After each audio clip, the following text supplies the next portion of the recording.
Hello sir, good morning. Salamat po at na-contact din kita sir. Oo. Hello sir, may concern po ako sir sa tungkol po ito sa violation po last November 3.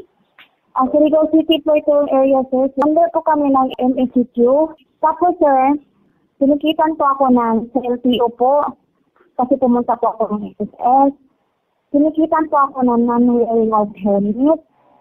Tinignan po nila yung ORCR ko. Mag-expire po ng November 6. Sabi ko sa kanila nga, sir, i-renew po naman po yan. Kasi pumunta po muna ako sa SSS pag ng boya ng papa ko.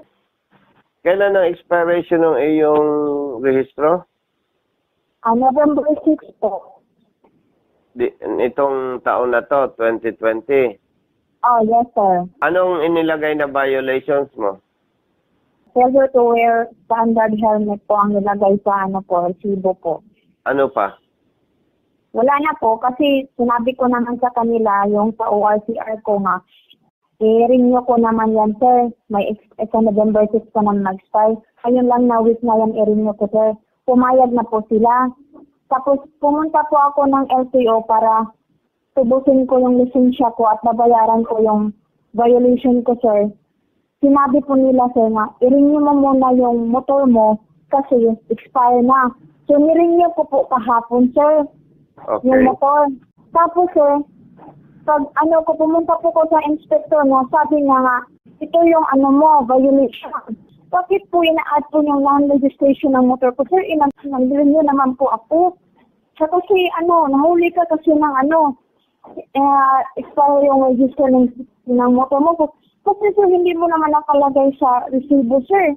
Non-wearing po helmet po ako. Ang laki naman yan. Wala pa naman ako trabaho ngayon kasi pandemic. Sino ang may sabi? Ang inspector po nagtingin ng sir, ng mga papilis ko po. Pinapasa-pasa pa nila ako kahapon sir. Pinahirapan talaga nila ako sir. Nagbigay ang LTO ng extension para sa September, October, mag-expire na sasakyan. Binigyan ng LTO ng extension hanggang December 31. Ibig sabihin na binigyan kayo ng extension, maaari pa kayong makapag-rehistro hanggang December 31. Bumalik ka para ako makikipag-usap sa kanya o kaya sa kanyang hepe. Yes sir. Pupunta po ako ngayon sir. Next time, siguraduhin mo, basta sumakay ka sa motorsiklo, mag-helmet ka. May dalawang dahilan, kaya dapat kang mag-helmet. Oh sir. Sa po lang kasi yan, yung malapit na lang po talaga yung SSS to highway naman. Yan po talaga ang fault ko sir is no wearing of helmet. Pero yung talaga pong registration, hindi po talaga tanggap sa sa looban ko sir. Ina-explain ko nga sa'yo, basta sumakay ka sa motorsiklo, mag-helmet ka. Yes sir. Kasi kapag nasabitan ka na iba sa sasakyan, pwede kang mamatay. Oh yes sir. Kawawa ang pamilya mo pag namatay ka. Yes sir. Ang multa pag walang helmet, 1,500. Ngayon, ikaw ay nahuli, not wearing helmet. Sa sunod na mahuli ka, 3,000 ang multa mo. Oh yes sir. Kapag wala kang helmet, parang hinihikayat mo ang polis o ang enforcer na hulihin ka.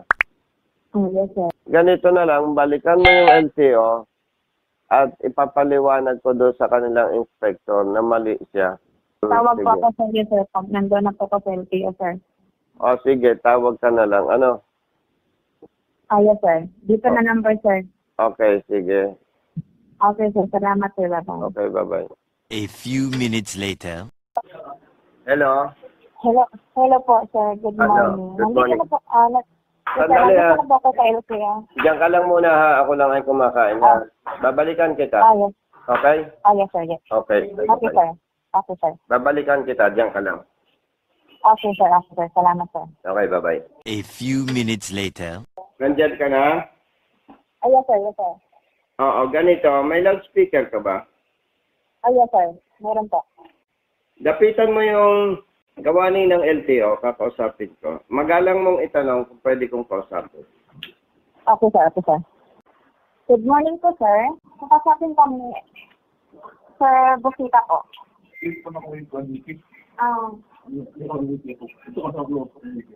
Hello sir. Sa ano po? Inspector po ba o sa HEPE po? Yung hepe. Okay sir. Thank you. Good morning sir.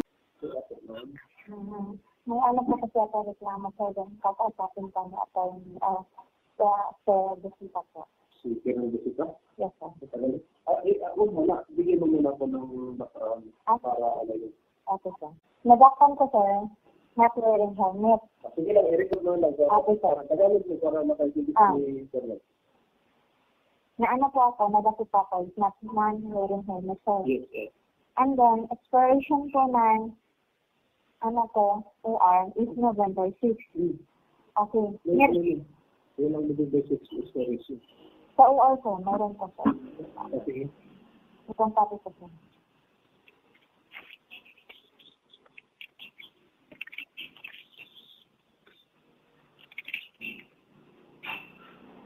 Ay, wala pa. Yes sir. Yes pa kasi sinuha ng motor sir. Sige. Okay sir.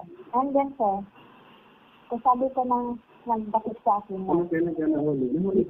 November 3 po. Okay. Sinabi ko sa kanya nga, i-renew ko naman yung motor. Sige. Kasi, mag-ano ko muna sa SSS. Kakamatay lang ng papa ko. Sige. Binigyan nila ng ako ng chance. I-renew ko naman. Oh. Tapos kahapon, tutubusin ko itong sa helmet, babayaran ko. Tapos sabi ng inspector doon, na i-renew muna yung motor. I-renew ko naman kahapon, sir. Tapos tutubusin ko naman ulit ko, sir. Bakit nilagay ng inspector niya, sir? Nga nang register yung motor ko. Kasi sabi niya, sir, expire na ba yung register ng motor ng pagdasit ko? Kasi November 6 naman yan. Ano na yan, sir? Wala po aking trabaho ngayon kasi yung ECQ. Kaya ko naman yung babayaran, sir, yung 1.5. Pero yung 10,000 na nilagay, hindi ko kaya yan, sir. Sabi nga, sabi mo, sige, sir. Okay, sir, yung reklamo ko. Yung reklamo mo, Oo. ng unregistered, Yes, sir. this is totoo. Yes, sir, babayaran ko yan. Pero yung nilagay nga kahapon, which is, yan, sir, narinig ko naman yung motor, sabi nga. Pero narinig mo, Kahapon, sir. nahuli ka na ng narinig mo. Hindi pa. Ako mag-ingon siya nga. Narinig niyo ko yan yung motor, sir. May pupuntahan pa ako ng SSS. NSC ko ngayon, sir, may exemption naman. May memorandum. Oo, sir. Oo, sir. Yung opisina na Yes, sir. hindi ko tayo para Yes, sir. yung total na rin sa enforcement, kasi ko yan, kung nag-ayos na hanapin yung may gayon. Oh, yes, sir. Pupunta sila sa kalye, sa kalsada, para mag-teaching, kasi mag-review, magkakalo, sumusunod na kapitid sa kanyang pero hindi ibig sabihin na kung ano yung huli nila, yun ang yung last na yun. Mayroon pa tayo sa opisina na tinatawag na identification services. So kung sa tingin mo, may punto ka, sa tingin mo may ka, doon na ang pagkakataon explain. Oh, yes, sir. Yes, sir. So pwede natin i-upgrade, pwede i-downgrade, pwede i-cancel, so ma-prove natin na wrong apprehension. Pwede rin, example, nakikita ka ng unregistered, yung pala hindi ka unregistered, discard. So pwede natin ma-downgrade ito sa security na lang. So ano lang sa lang lang. Pag yung mga present mo naman yung lumang ID, lumang license, pwede ka ikita ng unlicensed, driving not license, driver license. Pero kung punta mo naman dito sa dala mo lang yung license mo, pwede natin i-downgrade into single security na lang.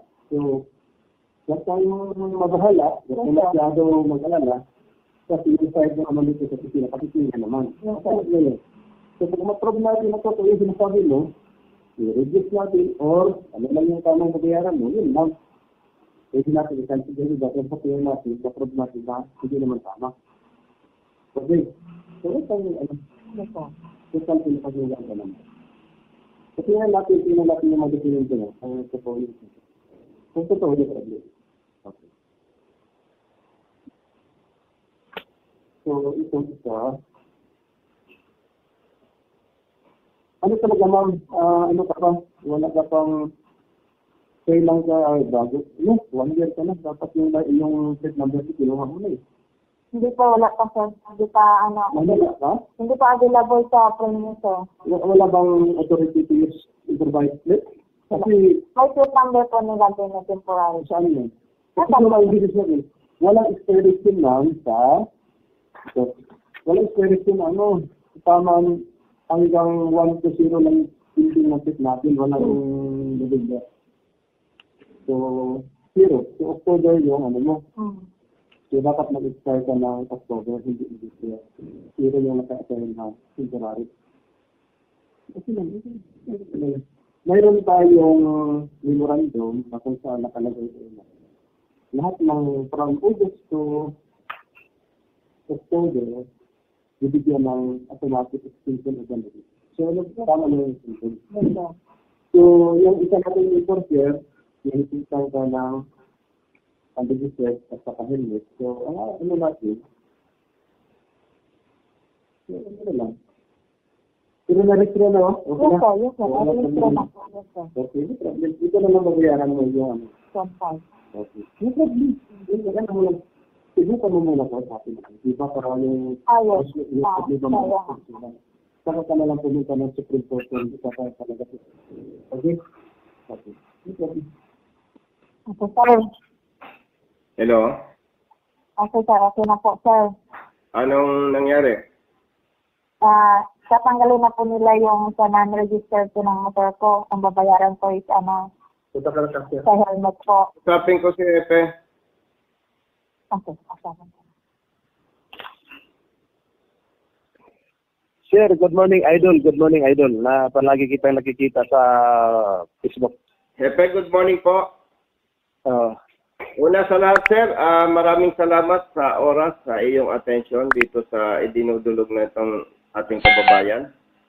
Yes, sir. Yes, sir. Epe, kaya ni-request ko po ang attention mo. Maaring hindi mo alam yung ginagawa ng iyong inspector na sinasabi nitong ating kababayan. Napag-usapan naman ninyo, di po ba? Yes, sir. Ang huli sa kanya ay not wearing helmet. Acceptable naman niya yon na siya may violation. Yes, sir. Ang pinagtataka lang natin, bakit may sinasabi pa itong inspector po ninyo na kailangan magbayad pa siya doon sa sinasabing unregistered vehicle. Eh di po ba may extension yung ibinigay ang LTO? Yan nga, sir. Yung may sarili kaming group chat sa dito yung mga personnel. Matapos talaga doon yung memorandum circular na automatic extended. May extension of validity lahat, kahit na SP, kahit na license, mayroon yung pag nasakot pa ng ECQ. So siguro, nakalimutan siguro ng isa. So anyway, sir, yan ang pina-emphasize ko rin sa yung si ma'am, yung pumunta rito. Sabi ko, ano naman talaga ma'am, mayroon pa tayong tinatawag na adjudication services. With all due respect po, Yes, sir. pakisabihan po yung inyong mga personnel, especially itong inspector, Yes, sir. paki-update po sa memo kasi paano pala po kung hindi tayo kilala nitong ating kababayan. Kawawa naman. Hindi, sir, marami nang pupunta rito, sir. Pag halimbawa hindi sila kontento sa kahit na hindi sila nagsumbong, hindi sila yung iba naman automatic kung pupunta sa office ko pag tingin nila na para hindi tama yung decision or ginagawa ng personnel natin, automatic na sila pupunta sa office natin. In-action na naman natin talaga, sir. Pepe, ito ang napakaganda sa iyo eh. Yes, sir. Sa'yo, ito, diretsahan ko sasabihin sa'yo, may mga distrito ng LTO na kapag may problema, ayaw nilang makakausap ko yung hepe. Lalo na po yung sasabihin ko na talagang maituturing na may katiwalian dahil ayaw nilang makakausap ko yung hepe. Pero sa iyo, nitong mag-request itong ating kababayan, agad Yes, sir. siya ay in-entertain. Yes, At sir. iniharap itong ating kababayan, iniharap sa inyo. At the same time, ikaw naman sir, mabilis na tumugon. Kaya Yes, sir. kita ko sir na doon pa lang makikita mo na talagang ikaw po ay may dedikasyon sa public service. Thank you very much, sir. The main reason of our existence is because of our client. So sila yung nagpapasahod sa atin. So dapat magbigay tayo ng quality service, sir. Yung very satisfactory sa client natin, sir. So that is the real reason of our existence. Tama ka, Because of sir, our dyan. client. Ang problema po, hindi naman lahat ganyan. Nabanggit ko lang ito, sir, dahil ina-appreciate ko yung performance mo at performance nitong ibang personnel. Unfortunately, siguro, medyo hindi lang na-update itong inyong inspector. Ano po? Yes, sir. Yes, sir. Kaya ngayong hapon, sir, magpapatawa ko ng meeting. I-reiterate ko, i-emphasize ko ulit. I-review ko sa kanila kasi may iba pa. Siguro na talaga pagtingin nila na expire na, automatic inuhuli. So ngayon hapon, kahit na nakaschedule na yung meeting namin, i-emphasize ko yung mo, sir, na dapat talaga, kasi nakabigay ito ng perwisyo sa natin, yung mga motorista natin. Sir, meron akong suggestion sa iyo kung mamarapatin mo. Yes, sir. Yes, sir. Yes, sir. Sir, napansin ko doon sa ibang mga distrito ng LTO, maayos ang hepe, hindi tiwali ang hepe. Ang problema dito sa kanilang, ito may tuturing kong katiwalian yung ibang distrito kasi may mga gimmick po yung ibang personnel Ang problema po, hinaharang nila itong kliyente natin, itong ating dapat pagsilbihan.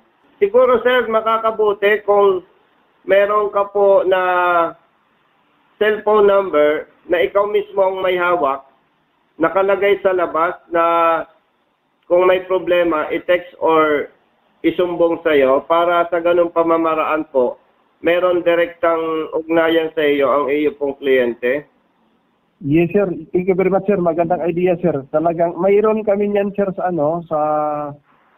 ibang district namin yung dati pa. Pero ngayon parang nawala. So, sir, thank you very much, sir. Magandang idea yan, sir. Gagawin ko yan, sir. Ang maganda po dyan, ikaw bilang hepe dito sa nasabing distrito ninyo, may mga bagay po na maaring hindi nakakarating sa iyo na nagre-reflect sa LTO. Totoo yan, sir. Katulad po nitong ating pinag-uusapan ngayon, kung wala po akong contact number dito sa ating kababayan, hindi siya nakatawag sa akin, hindi ako nakadulog sa iyo. Yes, sir.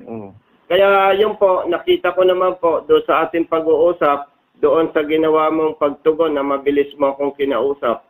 Nakikita ko naman po na talagang ikaw ay may dedikasyon sa public service. Kaya po, iminumungkahi ko, makakabuti, sir, kung meron kang nakapost dyan sa labas, anumang reklamo o anumang nais na pagdulog, mangyaring mag-text o tumawag po sa akin. Number ninyo, Yes. tapos Chief, yung pangalan po ninyo. Para sa ganung pamamaraan, sir, kung sakali lang na mayroong hidden agenda or may maling ginagawa po ang ating tao, hindi niya mahaharang kung may gustong dumulog po sa inyo. Kahit text lang or tawag, makakarating po agad sa iyo. Yes, sir. Gagawin ko ngayon mismo, sir. Ngayon, pagkatapos natin mag-usap. At saka, sir, di mo lang alam, sir, na palagi kitang pinapanood yung mga post mo, sir. Nako, sir, maraming salamat. Sir, walang anuman, sir. Anytime, sir. Thank you very much, sir. For your information, sir, inililista ko yung mga katulad mo. Yes, sir. Anytime, sir. At your service, sir. Sir, hanggang sa muli, maraming salamat po. Yes, sir. Thank you very much, sir. Thank you very much, sir. Bye-bye po. Bye-bye, sir. Bye, sir. Hello, sir. Hello, kapatid. Okay na po. Yung pagkatapos po ng usapan natin, nag-write na po ako sa helmet, yung violation ko. And then, binigay na po nila yung lisensya ko. Hindi ka na inipit doon sa sinasabi na kailangan magmulta ka ng Hindi po. malaki, di ba? Hindi po. Magkano yung sinasabi ng inspector na dapat pagmultahan mo? 10,000 po yun, yung unregistered na sa motor po. Oo, so napakabait Oo. naman ng LTO chip nila, di ba? Yes, bago po yun siya, sir. Bagong lipat itong kausap ko. Yes, sir. Bigatin po yan. Mabait po talaga, sabi po ng ibang tao po, sir. Basta may problema at inaakala niyong tama at may katwirang kayo, tawag lang kayo anytime. Yes, sir. Yes, sir. Kung nahihirapan kayong kumontak, kaunting tiyaga dahil maraming tumatawag sa akin, kaya mahirap makontak. Maraming po salamat, sir. Ingat. Sige sir, God bless po. Okay, bye-bye.